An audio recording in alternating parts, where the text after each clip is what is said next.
Boa noite, pessoal. Boa noite. Que bom ter vocês aqui comigo para esse bate-papo. Entrem, fiquem à vontade, peguem um vinho, uma cerveja. Vamos prosear aqui sobre esse tema tão importante que é o casamento, que envolve relacionamentos, né? Eu costumo dizer que quando a gente se casa, a gente não se casa só com o cônjuge. A gente se casa com a família toda dele, né? E ele com a gente, com a nossa família. Então é algo muito complexo que eu acredito ser um dos maiores desafios da vida de um ser humano. Aliás, eu costumo dizer que nós temos dois grandes desafios, que é o casamento, os relacionamentos, né? E educar filhos. São os maiores desafios da nossa vida. Próxima live pretendo falar sobre relacionamento com os filhos, educar filhos. A maioria de vocês sabem que eu tenho três vingados. Eu costumo dizer que eu experimento de todas as emoções. Eu tenho um adulto de 22, uma adolescente de 18 e uma criança de 5. Então, grandes emoções. Enfim, vamos lá. Vamos focar aqui no casamento, que advém de um relacionamento. Eu já tenho aqui algumas perguntas que me enviaram para eu aprofundar. E eu vou deixar aberto aqui para vocês enviarem perguntas, tá? E se alguém quiser entrar ao vivo comigo para a gente conversar, sintam-se à vontade. É essa a intenção, fazer uma prosa, uma conversa bem sincera sobre essa área tão importante da nossa vida, que é a área afetiva. Eu vou esperar mais um pouco, mais gente entrar. E aí, boa noite. Tudo bem, querida Bianca Castro, Ana Maria? Que legal, show de bola. Fico feliz de vocês estarem aqui comigo. Para mim é uma honra essa confiança de vocês e esse momento aqui. Mesmo online, estamos juntos, né? Costumo dizer que até o mal conspira para o bem. Essa pandemia veio e trouxe muita dor de cabeça, muitos desafios, trouxe luto, sofrimento, mas também trouxe benefícios. Nós nunca estivemos tão próximos através da internet que veio para ficar, né? Então hoje é extremamente comum a gente fazer reuniões de trabalho, reunião de família, online. A gente consegue acessar as pessoas e se a gente se permitir, a gente consegue sentir as pessoas, né? Olhar bem nos olhos, fazer uma leitura do olhar, enfim. É, Rodrigo, Isane, Pedro, Pedro, querido. Vamos lá, gente, vão entrando. Chamem mais gente, por gentileza. Repassem essa possibilidade para as pessoas que eu quero fazer algo bem legal aqui para nós, de forma simples, porém profunda, tá? Para servir aí de aprendizado para todos nós. Bom, vamos começar então? A primeira pergunta: o que nos leva a casar? Eu costumo dizer que a pergunta mais sábia que nós devemos nos fazer quando a gente tem o desejo de casar ou nós estamos caminhando para esse processo é nos perguntar: para que eu estou casando? Para quê? Não é por quê. Quando a gente pergunta por quê, a gente vai para nível mental e a mente mente.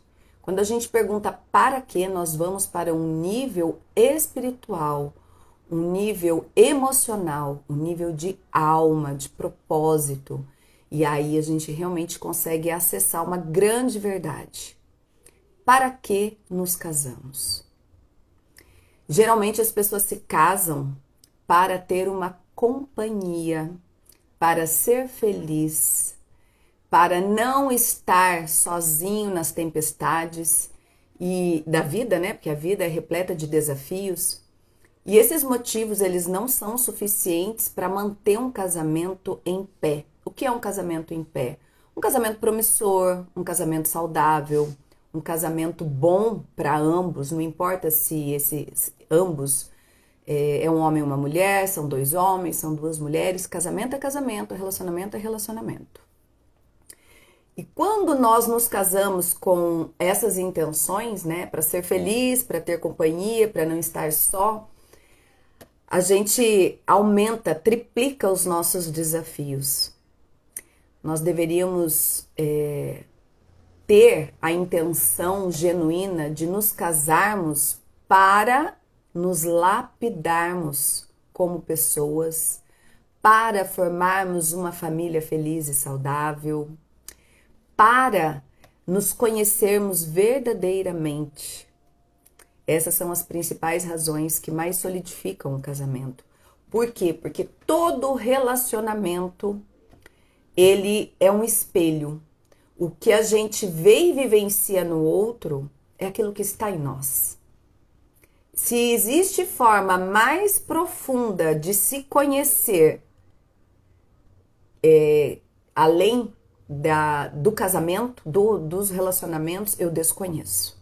Você quer se conhecer, você vá para um relacionamento afetivo e principalmente vá para um casamento. Você vai se conhecer e você vai descobrir coisas incríveis ao seu respeito, mas você também vai descobrir as tuas sombras. As nossas sombras, elas são os nossos dilemas, as nossas dores, as nossas questões mal resolvidas, a nossa visão, muitas vezes inconsciente, oculta, do casamento dos nossos pais, dos nossos avós. Por quê? Porque isso reverbera em nós através de uma consciência coletiva e uma consciência individual. A consciência coletiva são aquelas crenças que existem no nosso sistema familiar sobre o casamento, que elas vão sendo passadas de geração para geração.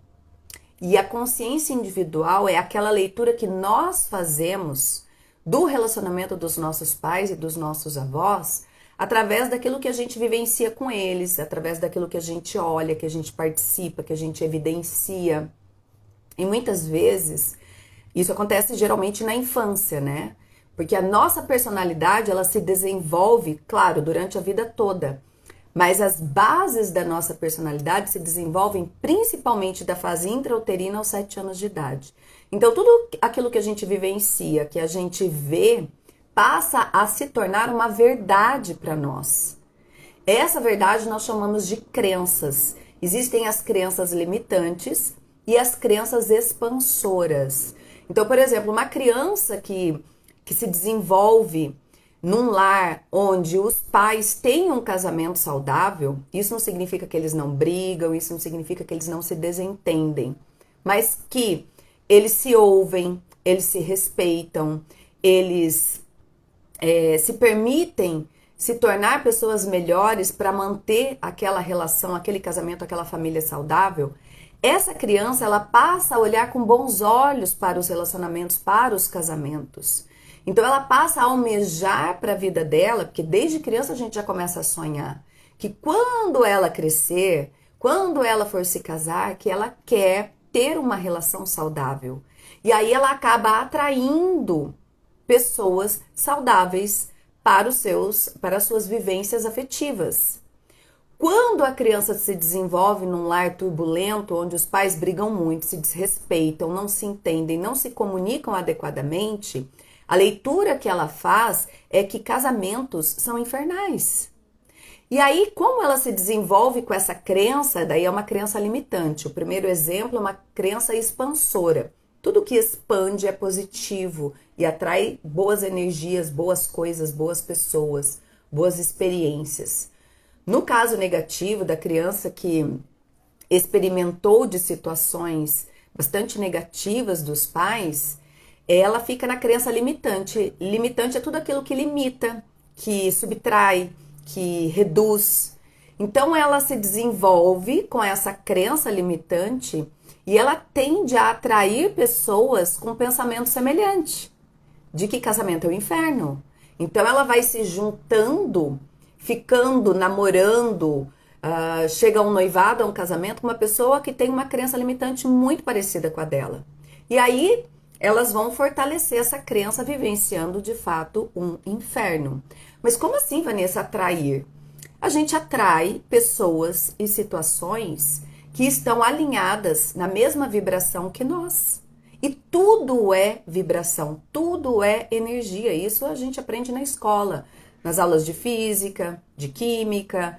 tudo tem energia, tudo é átomo, tudo é prótons, nêutrons e elétrons, quer a gente queira, quer não. Então, o positivo, o negativo, o neutro tá em tudo. E também nos relacionamentos, nas pessoas. Enfim, essas crianças que se desenvolveram nesses lares pesados, com muita discussão entre os pais, elas com certeza, se não forem trabalhadas em terapia ou se autotrabalharem, porque também existem as possibilidades de autoterapia, não é tão fácil, mas é possível, ela vai ressignificar essa crença limitante, compreendendo que, de fato, ela viveu numa família onde os pais experimentavam de uma relação turbulenta, desgastante, infernal, né? Vocês sabem que tem pessoas que vivem em lares infernais, mas que com muito amor, respeito e gratidão a esses pais, porque precisa ter amor, respeito e gratidão para que a gente possa fazer diferente. Porque quando a gente não faz com amor, respeito e gratidão, a gente faz igualzinho, ou pior. Podem observar. Tudo que a gente julga nos nossos pais, a gente repete com os nossos filhos, com os nossos amigos, com os nossos cônjuges, parceiros, namorados, noivos, enfim. Essa é uma das leis naturais, né? A lei da visão, né? A visão que nós temos, ela se repete. Agora, quando nós aceitamos que os nossos pais são os pais certos para nós, do jeito que foram, do jeito que são, mesmo com todos os defeitos e falhas, aí a gente consegue fazer diferente. Ou seja, a gente consegue se preparar para ir para relacionamentos em geral de forma saudável, fazer diferente, eu não gosto desse termo melhor, mas eu vou utilizar para vocês compreenderem. Aí sim, a gente tem a autorização da nossa alma para fazermos melhor. Como assim, Vanessa, a autorização da nossa alma? A nossa alma é a nossa essência. E uma das regras da nossa alma é a lealdade. Nós amamos tanto os nossos pais que nós agimos de forma muito semelhante por lealdade quando nós estamos no julgamento deles. Olha que lindo, gente. Para fazermos diferente, nós precisamos sair do julgamento, irmos para a aceitação de que são os pais certos do jeito que foram, do jeito que são.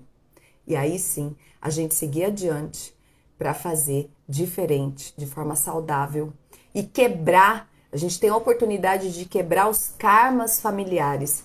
Vocês podem observar que pessoas que estão se separando, se você for fazer uma análise do histórico familiar dessa pessoa, se não houveram muitas separações, houveram relacionamentos que se mantiveram por N razões, mas não por amor. E foram casamentos, relacionamentos turbulentos, de muita tristeza, de desgaste, de frustração. Então a gente precisa ir lá para o ponto de partida. Para que eu estou me casando? Ou para que eu quero me casar? Essa é a grande pergunta para a gente iniciar essa nossa conversa sobre casamento. Fica claro para vocês? Fica alguma dúvida nesse sentido? Tem bastante gente entrando, fico muito feliz. Meu ex-marido entrou, mas ele disse que não vai participar, que ele tem vergonha, ele não gosta de se expor, tá tudo bem, tá aqui com a gente. Se quiser escrever alguma coisa, mandar alguma coisa, fica à vontade, que com certeza vai ser contribuição. Alguém tem alguma pergunta sobre isso que eu acabei de falar? Quer fazer algum acréscimo? Senão eu vou para a segunda pergunta e vou aguardar vocês enviarem perguntas, ou se alguém quiser participar, pede aqui que eu vou liberar. A gente bate um papo rapidinho e para poder aprofundar com o pessoal, tá? Não vou expor ninguém, mas fiquem à vontade. Eu costumo dizer que o nosso crescimento, ele advém de uma necessidade de exposição. É isso que eu tô fazendo aqui, é me expor, super me expor. Me expor com a minha história, com a minha experiência como pessoa, como mulher, como profissional. Terão pessoas que vão gostar do que eu tô trazendo, mas terão as pessoas que vão detestar. E tá tudo bem, né? Nem Jesus Cristo agradou a todos, quem dirá eu. Mas a minha intenção é trazer acréscimo para vocês. Ninguém perguntou nada? A segunda pergunta, gente, eu fui no salão hoje à tarde, toda quinta eu vou, vocês sabem. E tinha um homem lá no salão e eu falei, cara, eu vou aproveitar e eu vou bater um papo com ele, porque eu tava escutando ele conversar com a manicure e eu percebi que ele era um homem de conteúdo. Falei, eu vou perguntar para ele, vou pedir uma sugestão de algo para ser esmiuçado na minha live hoje à noite. E olha a ideia que ele deu e olha o que ele falou, olha que interessante. Um homem maduro, deve ter os seus 50 e poucos anos. Ele falou, fala sobre a questão da necessidade de oficializar o casamento. Porque ele disse que a experiência dele, ele morou junto muito tempo com a mulher dele, com quem eles tiveram 2 filhos, e o casamento ia bem. E que aí, quando eles decidiram oficializar por cobranças da família, o casamento desandou, acabou. E ele disse que para ele ficou uma sensação muito grande, muito forte, de que até então, até eles oficializarem o casamento, eles estavam naquela relação por livre e espontânea vontade. Que a partir do momento que eles oficializaram, que eles se sentiram na obrigação de ficar no casamento. E que ambos se acomodaram nas suas buscas de ser pessoas melhores um para o outro e para o casamento em si. E aí ele falou, Vanessa, para mim a visão que eu tenho é que os casamentos não têm que ser oficializados. Não estou dizendo que isso é certo ou errado, estou colocando a reflexão, o pensamento dele e trazendo para vocês pensarem juntos. Ele falou, eu penso que os casamentos não têm que ser oficializados. As pessoas têm que ficar juntas porque elas querem, não porque tem um papel assinado, não porque tem conta conjunta, não porque tem patrimônio junto. Tem que ser por livre e espontânea vontade. E eu falei, sim, faz sentido esse seu pensamento. Eu mesma já conheci e atendi pessoas que, enquanto namoravam, morando juntos, né? Porque aí morando junto, vamos colocar aqui como namoro, viviam bem. Quando oficializaram, as turbulências começaram. E aí o que eu disse para ele? Eu falei, olha, pelo que eu estudo, então eu trouxe a visão dele para vocês pensarem e refletirem. Agora eu trago a minha visão do que eu estudo. Quando um casal, né, 2 pessoas, não importa se é hétero ou homo, moram juntos sem oficializar o casamento, a mensagem subliminar que um passa para o outro é de que estou aguardando alguém melhor chegar. Não tenho certeza se você é a melhor opção. Faz sentido para vocês? Isso é o que eu estudo. Quero saber se faz sentido para vocês. Alguém manda aqui se faz sentido isso. Ou se alguém quiser entrar aqui no bate-papo comigo, fica à vontade. Então, nós temos aí 2 visões bastante distintas, mas que ambas fazem sentido. A primeira, que é desse homem que eu conversei no salão hoje, é que o casamento, para ser bom, ele não precisa... o termo muito engraçado. Se fosse tão bom, não precisava de testemunha. Faz sentido também, né? O casal fica junto porque quer, e não porque tem um papel, uma obrigação. E a outra forma de pensamento é quando um casal fica junto, mas não se oficializa, nós terapeutas percebemos que a mensagem subliminar que é passada é: não tenho certeza que você é a melhor opção. Estou esperando alguém melhor chegar. Aí eu oficializo com a pessoa. Adriana, verdade, faz sentido para aquela pessoa que tem dúvidas do seu amor. Pois é. Pois é, faz sentido, o Salete também disse.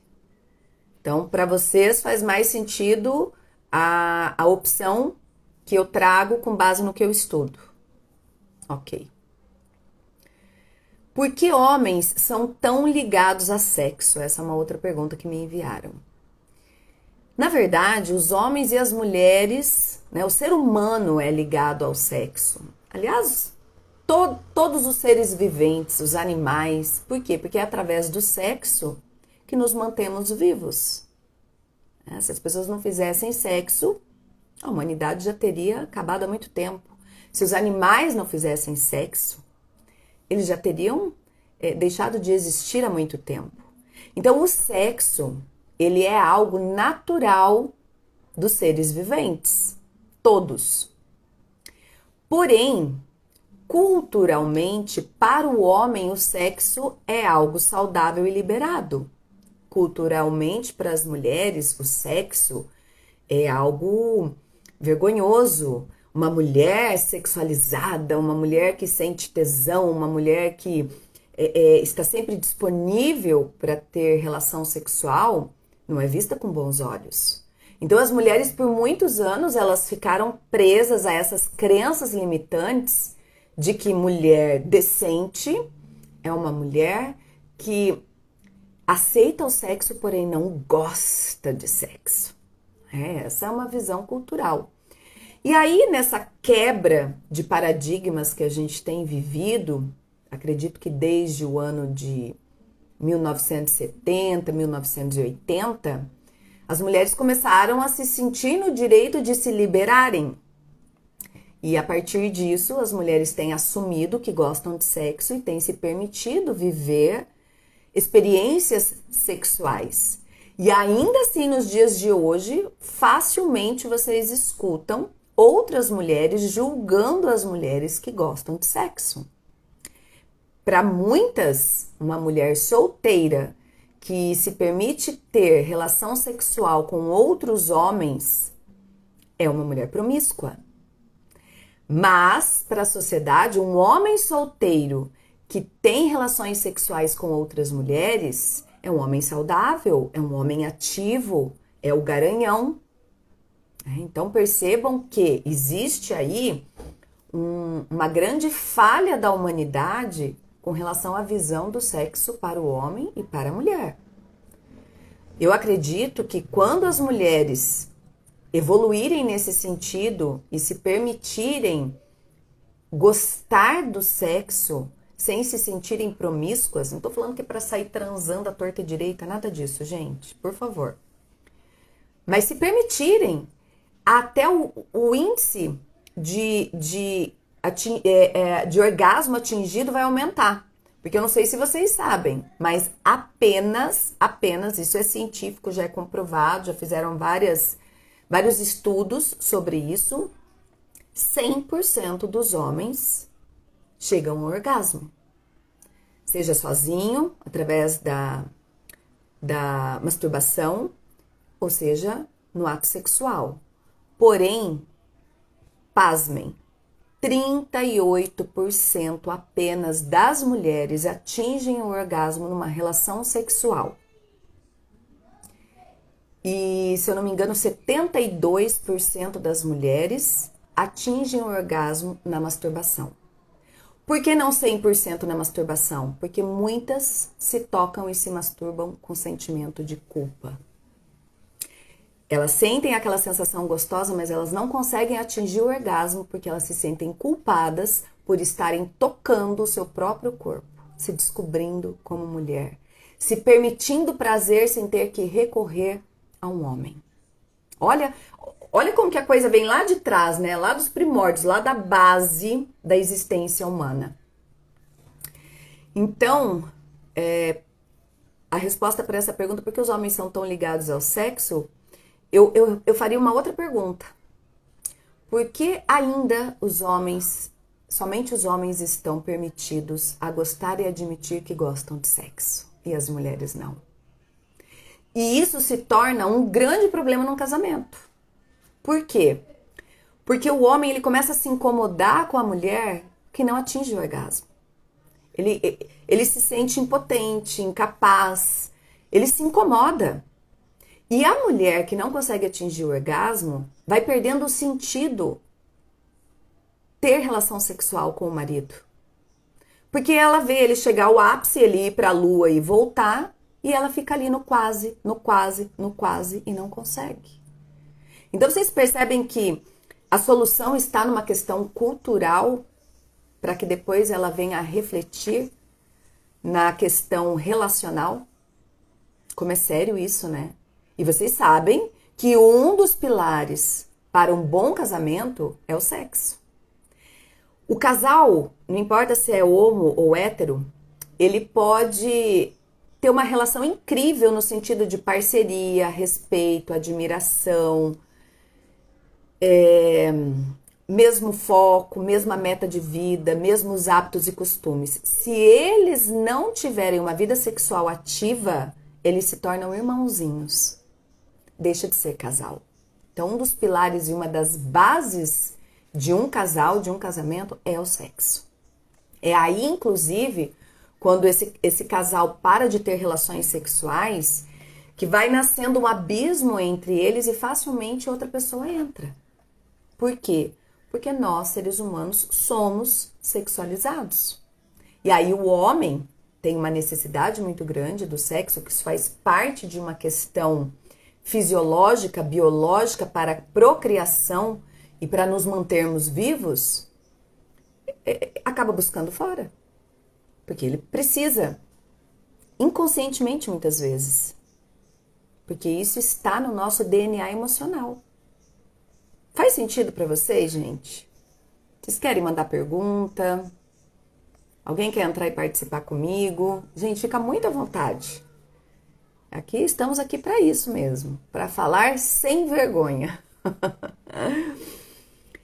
O que leva um homem a ser narcisista? Essa mulher também estava no salão, foi ela que me fez essa pergunta. E aí eu perguntei para ela, o que leva uma mulher a ser narcisista? Não existem só homens narcisistas, existem mulheres também. Mas enfim, o que leva as pessoas a serem narcisistas é o relacionamento que tiveram com seus pais, em especial com a mamãe. Eu sempre falo isso, gente, vai ser repeteca a vida inteira.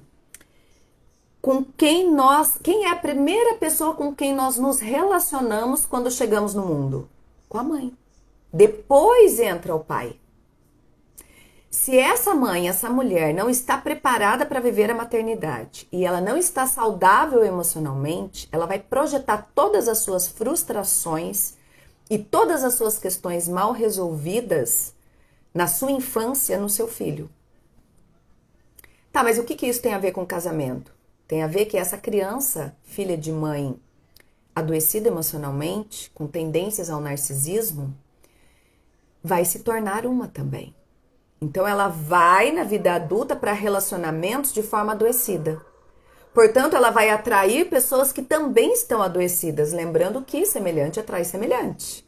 A gente atrai pessoas que estão na mesma vibração que a gente. E aí, esse casal vai viver um inferno. E se eles tiverem filhos, essas crianças vão se desenvolver assistindo, participando desse inferno. Vão se tornar adultos problemáticos, que vão atrair outros adultos problemáticos, aos quais vão formar família.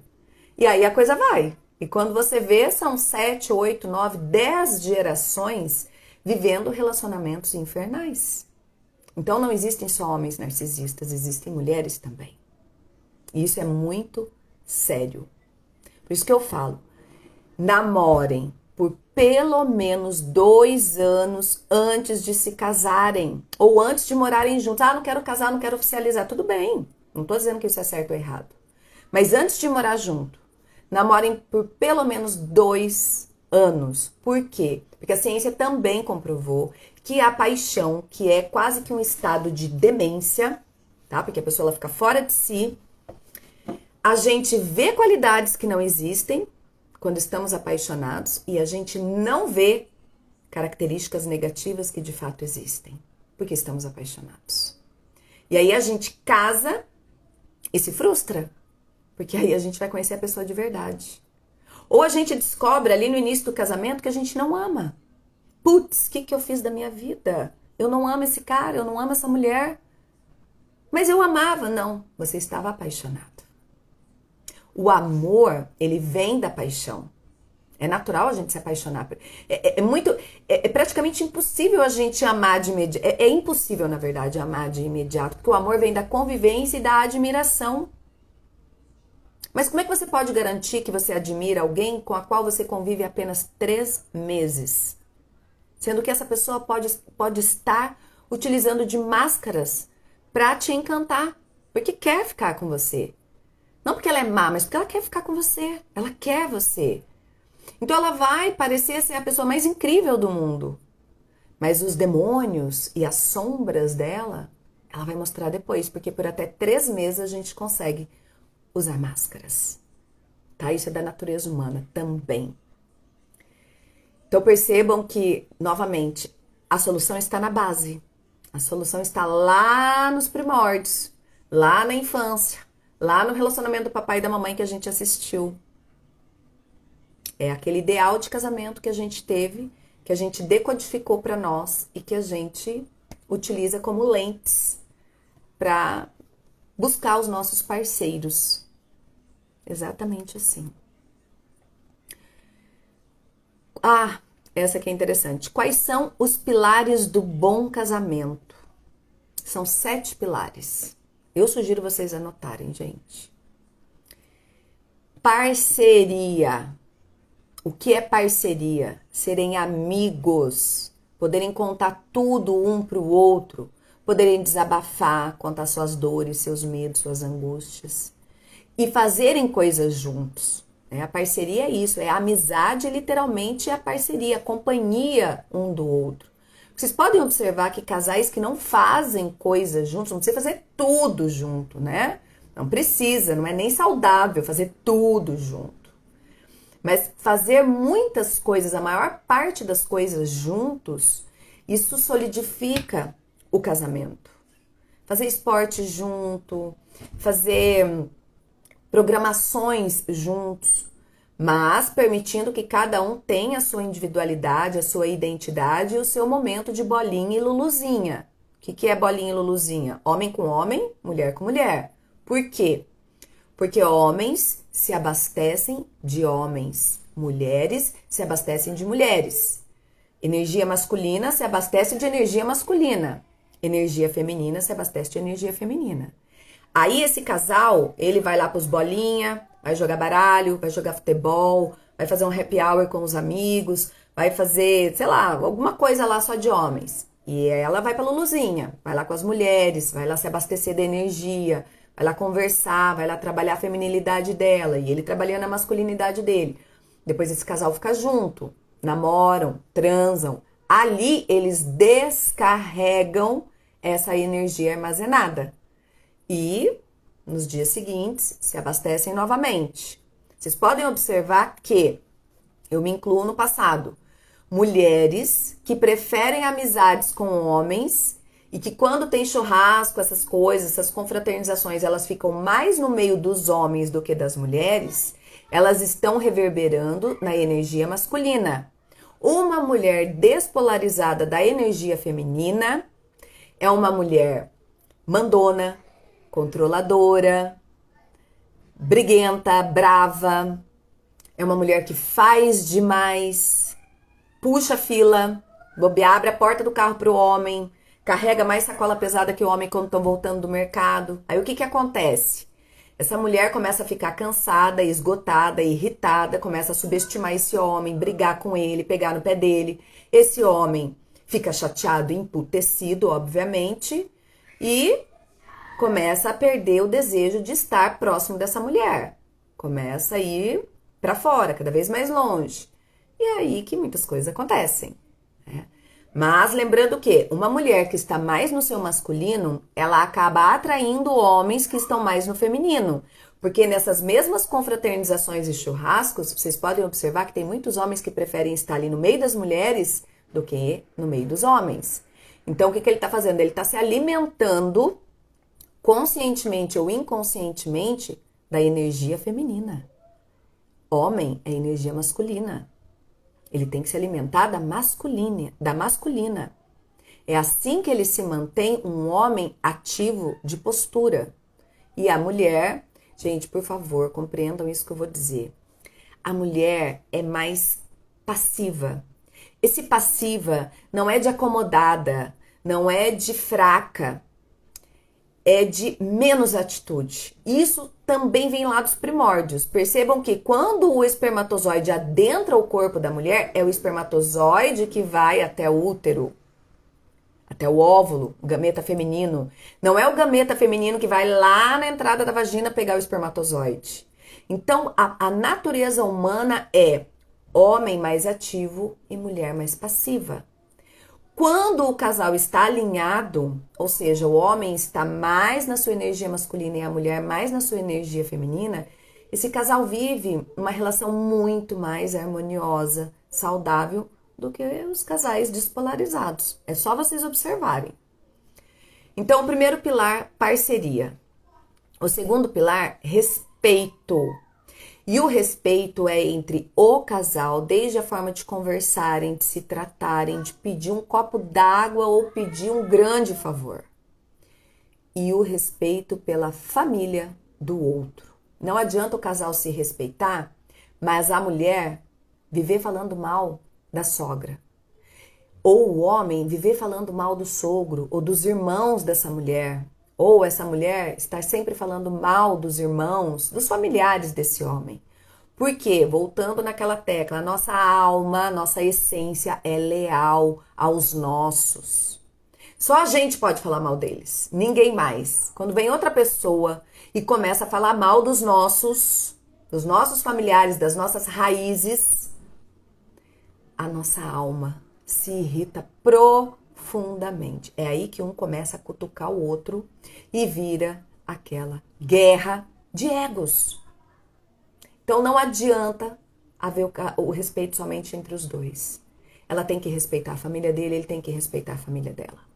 Ah, Vanessa, mas a família dele é muito difícil, a mãe dele é uma folgada, uma entrona, mandona. Se afastem. Senta com o teu marido e fala, amor, a gente precisa priorizar a nossa relação. É a sua mãe, eu sei que você ama ela, graças a ela você existe, graças a ela os nossos filhos existem, mas a gente precisa se distanciar porque tá ficando muito desafiador pra mim. E eu não quero brigar com você, eu não quero sentir essa mágoa, essa coisa, essa implicância da tua mãe. Então vamos reduzir a convivência, porque senão não tem solução. Uma hora o balde enche, transborda e problema. Na certa, problema. Não tem que viver grudado. É bíblico. O homem se junta à sua mulher, tá? Mais ou menos assim. O homem se junta à sua mulher e deixa pai e mãe. É uma metáfora, não é só o homem que se junta à mulher. A mulher se junta ao seu homem e deixa o seu pai e a sua mãe. E deixar não é abandonar, gente. É não estar ali junto todo dia. Tudo que vai fazer conta pro papai e pra mamãe. Pede bênção pro papai e pra mamãe. Pede autorização pro papai e pra mamãe. Crianças pedem bênção e autorização. Adultos não. Ser adulto é ser livre. O que é ser livre? É você ter aprendido uma porção de coisas com os seus pais, mas na adultez você toma as decisões de acordo com o que você aprendeu e de acordo com o que você está aprendendo. Você tem que conversar com a tua esposa. Você tem que pedir opinião para a tua esposa. E o homem pedir, e a mulher pedir para o marido. Não é lá para a mamãe e para o papai. Claro que uma ou outra coisa a gente pede auxílio porque eles têm experiência. Mas quando você conta primeiro as coisas para o teu pai e para a tua mãe, para depois dividir com o teu marido ou com a tua esposa, você já está traindo o teu parceiro. Punk, né? Talvez muitos de vocês nunca tinham parado para pensar. Gente, e eu falo tudo isso para vocês com uma imensa propriedade. Por quê? Primeiro porque eu estudo há 20 anos fora o tempo de faculdade. Então vamos por 25 anos. E segundo que vocês sabem que eu já vivi 3 casamentos. Pois é. Errei muito por falta de conhecimento. A psicologia me trouxe um conhecimento, mas a visão sistêmica, que são as terapias integrativas, holísticas, que trabalham todo o corpo, mente e espírito, me agregaram o que a psicologia não conseguiu me agregar. Só que já era tarde demais. Eu, junto dos meus parceiros, né, 50% falha minha, 50% falha deles, minamos os nossos casamentos. E hoje, com a consciência que eu tenho, com o conhecimento que eu tenho certeza que se eu vier a me casar novamente, será um casamento saudável, promissor e próspero. E eu quero ajudar as pessoas a não passarem pelo que eu passei. Porque sofre a gente, sofre os nossos pais, os nossos irmãos e principalmente os nossos filhos. Então, para mim, esse tema que eu trago hoje para vocês é de uma importância imensa, imensa, de todo o meu coração. Eu desejo que as pessoas não passem pelo que eu passei. Porque realmente é muito sofrimento. A gente não sofre só quando a gente é traído. A gente não sofre só quando a gente se desilude. A gente sofre quando a gente passa raiva também. Quando a gente olha para a pessoa e fala, cara, o que eu fiz da minha vida? Me juntei com essa pessoa, fiz filho com essa pessoa. É muito triste ter esse sentimento, porque a gente se cobra, se culpa. É por isso que eu trago, já trouxe outras vezes esse tema e pretendo trazer mais vezes. Porque eu quero fazer da minha experiência de vida um propósito. Propósito é tudo aquilo que a gente escolhe propositalmente fazer. É auxiliar pessoas a não errar aonde eu errei. Se eu pudesse voltar atrás, faria tudo de novo, passaria por tudo de novo para ter os meus filhos. Mas podem ter certeza que os preços que eu paguei foram altíssimos. Eu colho até hoje as consequências disso. E é por isso que eu trago sempre, que eu gosto de trabalhar com casal, que eu venho me expor, eu venho de todo o meu coração. Eu não tenho orgulho dos meus erros, mas eu tenho muito orgulho da pessoa que eu estou me tornando a partir destes erros. Eu tenho muito orgulho do que eu tenho buscado para melhorar na minha vida e acrescentar para a vida das pessoas que me buscam como profissional. E eu tenho muito orgulho em admitir os meus erros, porque somente quando a gente admite e assume a nossa parcela de responsabilidade que a gente consegue fazer diferente e melhor. Então, o primeiro pilar é parceria, que é a amizade, companheirismo, o respeito entre o casal e entre as famílias. A terceira, mesmo foco. Se esse casal não tem o mesmo foco, cada um, em algum momento, vai para um lado. Tipo bifurcação, ali aquele casal se perde. Mesmo foco, o que são focos?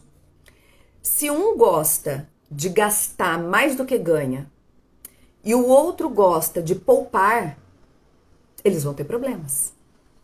Se um quer passar a vida morando no Brasil e o outro sonha em morar nos Estados Unidos, eles vão ter problema, eles vão ter que alinhar isso. Se um deseja ser pai ou mãe e o outro não quer ter filhos, eles vão ter problemas. Eles precisam ter os mesmos focos. Foco de vida é tudo aquilo que você almeja para a tua vida. Para isso que serve o namoro, para vocês conversarem sobre tudo isso. Você perguntar para a pessoa no namoro, quais são teus focos? Quais são suas metas? Aí o quarto pilar, as mesmas metas. Quais são as suas metas de vida? E hábitos, né? Precisa ter os mesmos hábitos. Já falei outras vezes. Vamos supor, o cara gosta de cuidar do corpo, de fazer academia, de se exercitar, de se alimentar bem, saudavelmente. E a mulher não gosta de se exercitar, não prioriza a saúde, só come porcaria. O que vai acontecer? Ele vai estar sempre mais saudável e esbelto. Ela, naturalmente, né? Naturalmente, vai estar cada vez mais engordando, se definhando. Eles vão ficar incompatíveis. Ele quer comer num lugar saudável, ela quer ir para um fast food, ela quer lanche. Eles não vão conseguir se alinhar. Claro que não precisa ser tudo igual. Já contei aqui o exemplo de um casal que eu achava fantástico. Como eles lidavam bem. Ela vegetariana e ele carnívoro ao extremo. Eles faziam coisas... Ele se permitia comer as saladas. E ela se permitia ir à churrascaria com ele. E aí eles, cada final de semana, ou era na churrascaria, ou era num restaurante vegano, japonês, que ela gostava, eles cediam, mantinham a parceria e se cuidavam. Ambos faziam exercício, ambos cuidavam do seu corpo, da sua estética, que isso tem peso, vocês sabem. E iam muito bem. Tanto que a questão pela qual eles buscaram terapia não era de relacionamento dos dois, era uma outra questão. E eu achava muito bonito a forma como eles conduziam essas diferenças. Por quê? Porque os gostos eram diferentes, mas os focos, as metas e os hábitos eram semelhantes. Então, eles fluíam muito bem. Um outro pilar, sexo, né? Como eu acabei de falar. Casal, que é casal, transa com prazer, com desejo. Eles se desejam. Eles têm relação sexual. Ah, Vanessa, qual é o parâmetro? Pelo menos uma vez por semana. Casais que têm relação sexual a cada 15, 20 dias é um casal que está com problemas. Não sei quais, podem ser inúmeros, mas estão com problema.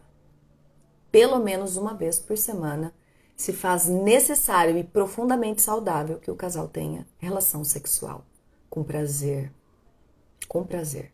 Porque quando é prazeroso só para o homem e doloroso, desconfortável para a mulher, também dá problema. Mesmo que tenha relação todos os dias. Porque fica conflituoso ali o negócio. Fica desequilibrado. Só um sente prazer, a outra faz por obrigação. Dei o exemplo da mulher porque geralmente é assim, né? O homem tá disponível e a mulher não. E claro que se a gente for investigar, tem questões físicas ou tem questões emocionais, de lealdade. Não faz muito tempo eu atendi uma mulher jovem, 30 e poucos anos, que ela sentia dor toda vez que ela ia ter relação sexual. E ela já tinha ido ao ginecologista, já tinha feito vários exames, não tinha nenhuma disfunção, mas ela sentia muita dor. E aí, ao aprofundarmos e trabalharmos, a gente pôde constatar juntas que ela estava numa lealdade à mamãe dela, que teve um casamento fracassado. Mas o que isso tem a ver? Tem a ver que ela estava sabotando inconscientemente o casamento dela, não se permitindo estar por completo na relação sexual, sentindo dores para minar essa relação e se sentir inconscientemente leal à mamãe. É um movimento que nós chamamos assim: mamãe, querida mamãe, por amor a você, eu não me permito ter uma vida melhor que a sua. Eu não me permito ser mais feliz ou mais bem sucedida que você. Isso pode ser na área do casamento, sexual, financeiro, profissional, pessoal, enfim. Por isso que é importante, por isso que eu gosto tanto de agregar as constelações aos atendimentos da psicologia. Porque as constelações, na montagem do campo e até na simples anamnese ali do histórico familiar, a gente saca muita coisa. Principalmente essa questão da lealdade. E o último pilar, fortíssimo também, é a admiração. São 7 pilares: parceria, respeito entre o casal e as famílias, foco, meta, costumes, hábitos, sexo e admiração. Se o casal não se admira, não permanece. E não basta só um admirar, tem que ser os dois. Tem que ser via de mão dupla. Ah, Vanessa, eu não trabalho fora, eu só fico em casa, como é que meu marido vai me admirar? Ele vai te admirar pela mulher que você é, pela parceira que você é, pela forma como você conduz a tua vida, os teus sentimentos, pela forma que você trata os filhos de vocês, pela forma que você cuida da casa, pela forma que você faz a comidinha predileta dele. A admiração não vem só do profissionalismo. A admiração vem principalmente da essência da pessoa, ou seja, da postura dela, da forma como ela vive e lida com os contratempos da vida. Conheço muitos homens que as suas esposas nunca trabalharam fora, nem graduação tiveram, mas eles admiram elas. Eles falam: Vanessa, acho o máximo a forma como ela conduz a nossa família, a forma como ela me trata, como ela trata os nossos filhos, a forma como ela faz uma comidinha para nós, a forma como ela deixa a casa organizada, cheirosa. Eu admiro essa mulher. E ela faz isso com tanta harmonia, com tanta alegria, que eu faço questão de bancar todas as custas da casa para poder manter ela ali feliz como ela está, nos servindo. Eu sirvo ela de outra forma. Eu pago as contas, eu levo ela para passear, eu levo ela para comer fora onde ela gosta. Eu às vezes fico com as crianças para ela poder ir ao salão, para ela poder fazer uma caminhada. É uma troca, gente. Porque o principal fator é o equilíbrio, né? Tem esses 7 pilares, mas se não houver equilíbrio, ou seja, se só um estiver doando, servindo, se entregando, o casamento não vai para frente. É preciso haver o equilíbrio entre o dar e o receber. E não é na mesma moeda, né? Vamos supor, a mulher estava lá deitada, chegou o marido do trabalho cansado, ele deitou, cansado, ela percebeu, ela foi lá e fez uma massagem no pé dele ou nas costas dele. O equilíbrio não é ele ir fazer massagem nela também. Claro que isso é muito bem-vindo, que ela vai ficar feliz. Independentemente dela ter empregados em casa ou dela ter feito tudo, receber uma massagem, um carinho é sempre muito bem-vindo. Mas ele pode equilibrar esse ato dela, oferecendo para ela, por exemplo, amor, você gosta tanto daquele restaurante? Eu vou te levar. Ou ele vem da rua, ele sabe que ela gosta de um bombom, de uma torta diferente, trouxe para você. Ou, sei lá, manda uma mensagem de WhatsApp muitas vezes. Olha como é que ele pode equilibrar. Ela fez a massagem no pé dele. No mesmo dia ou no dia seguinte, ele mandar um WhatsApp dizendo: eu tô sentindo o bem-estar até agora da massagem que você me fez. Obrigado. Você é uma mulher muito especial. Eu vejo você, eu valorizo você, eu honro o que você faz por mim, para mim. Pronto, equilibrou. Precisa ser da mesma moeda. Fiz massagem, quero massagem. Levei comer fora, vai ter que me levar a comer fora também. Porque aí vira cobrança. Tem que fluir naturalmente moedas diferentes, mas equivalentes.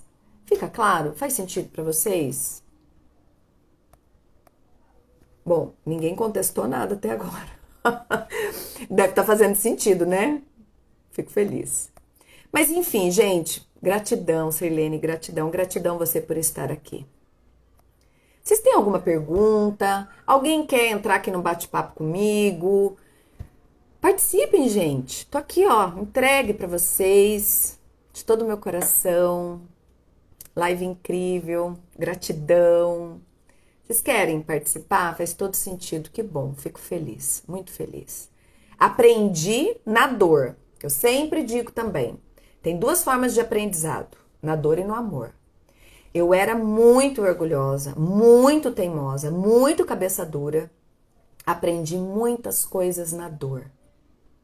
Gostaria que todos aprendessem no amor, inclusive, principalmente os meus filhos.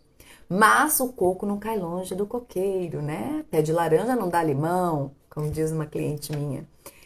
Então eu percebo que muitas coisas eles estão também aprendendo na dor por conta do orgulho, porque tudo é DNA emocional, gente. A gente não herda só a cor dos olhos, dos cabelos, a gente herda também costumes, manias.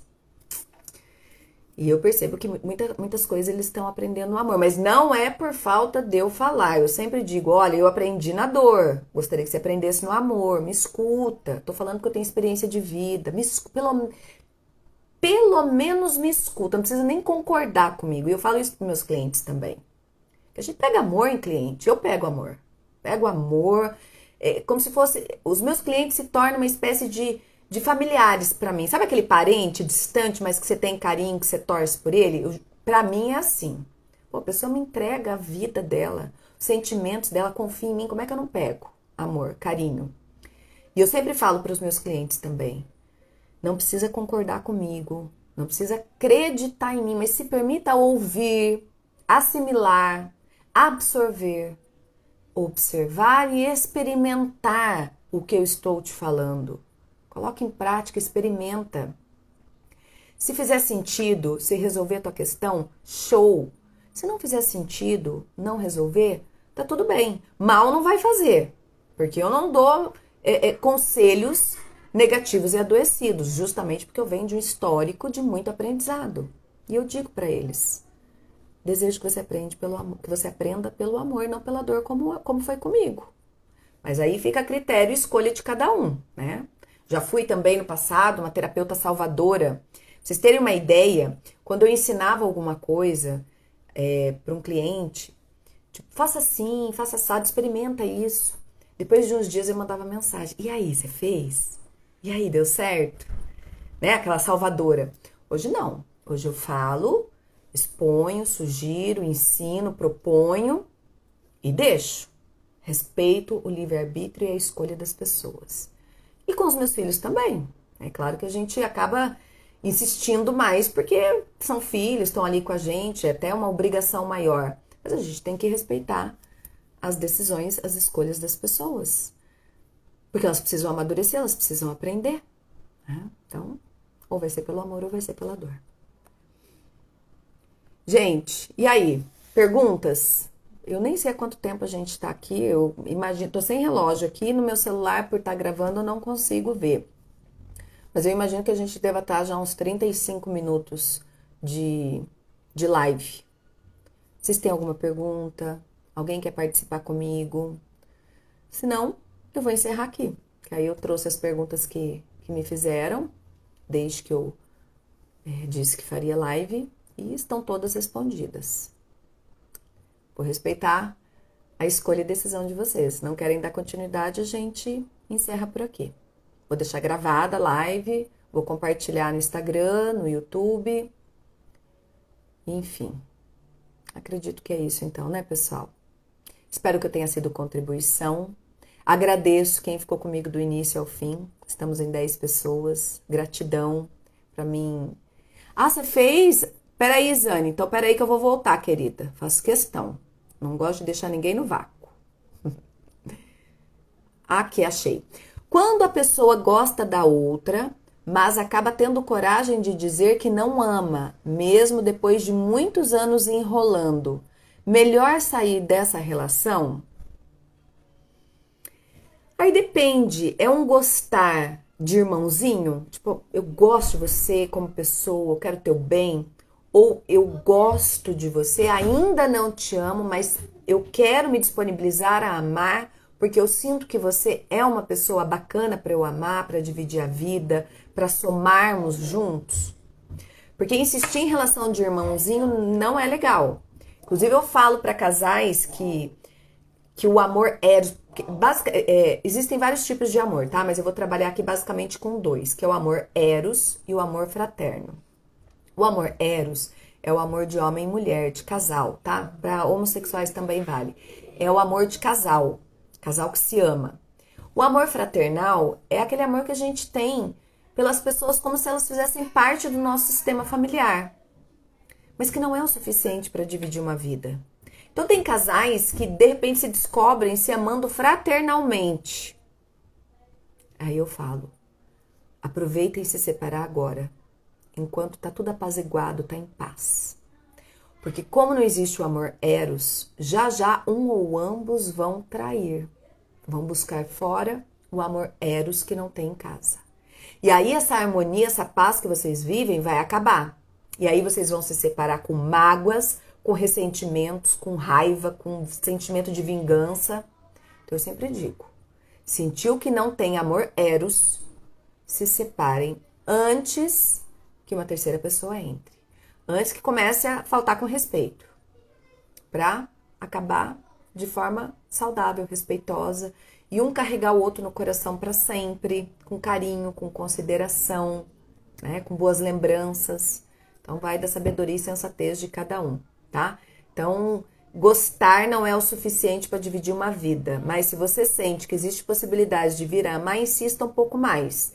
Insistir um pouco mais, viu que não tem jeito, chega para a pessoa e diz: você é um ser humano incrível, adoro a sua companhia, mas eu não tenho sentimento suficiente para permanecer com você. Então, com muito amor, com muito respeito e gratidão, eu proponho a gente finalizar aqui. Eu te guardo no meu coração, você me guarda no teu e seguimos a nossa vida. É a minha sugestão com base em tudo que eu vivi. Eu tenho 44 anos. Às vezes eu sinto, gente, sem brincadeira, sem exagero, às vezes eu me sinto com 150 anos. Não fisicamente eu me sinto com 18.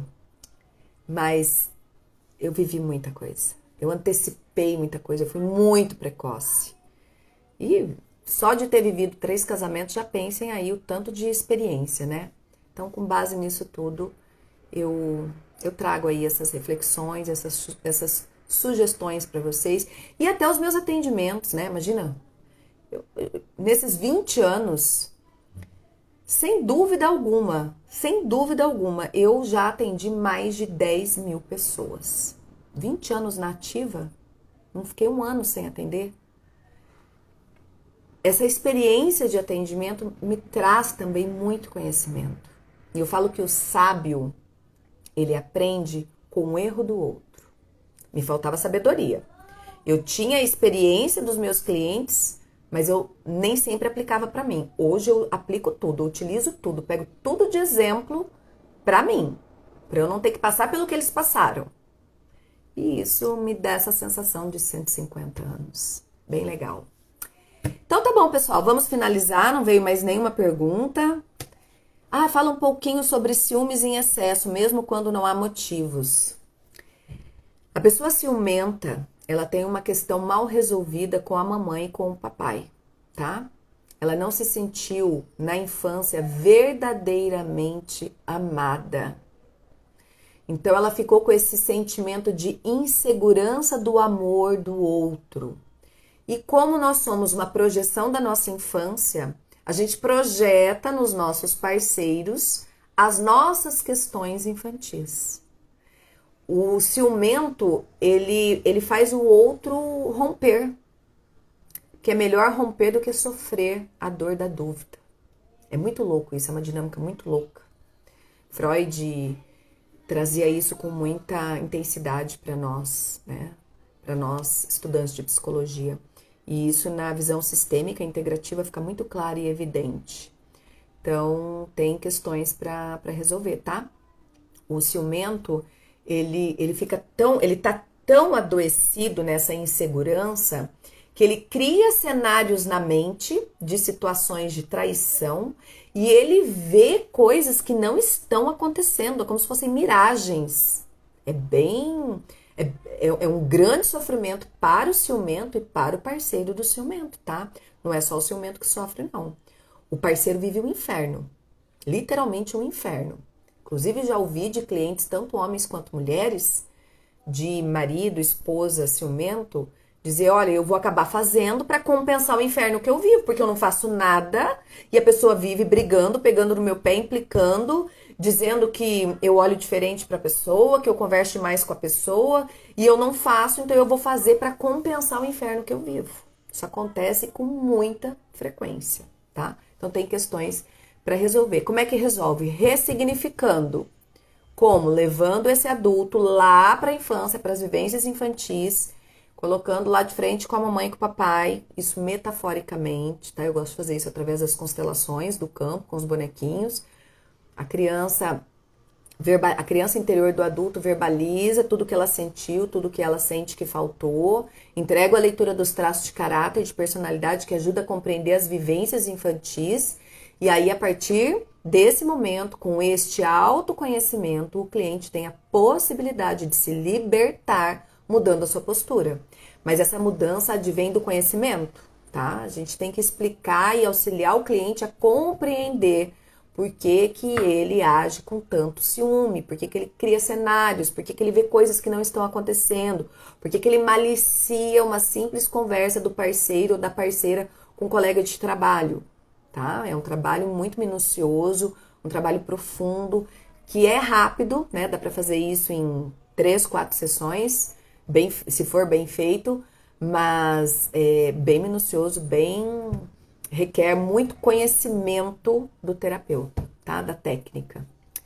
Enfim, pessoal, não veio mais perguntas, vou finalizar aqui, o pessoal já tá saindo. Gratidão por esse momento, por poder compartilhar. Cada vez que eu ensino, eu aprendo ainda mais. E compartilhem esse vídeo com outras pessoas. Vamos levar essas informações para outras pessoas, tá bem? Um beijo no coração de vocês. Pretendo fazer mais lives. Aviso vocês e até a próxima.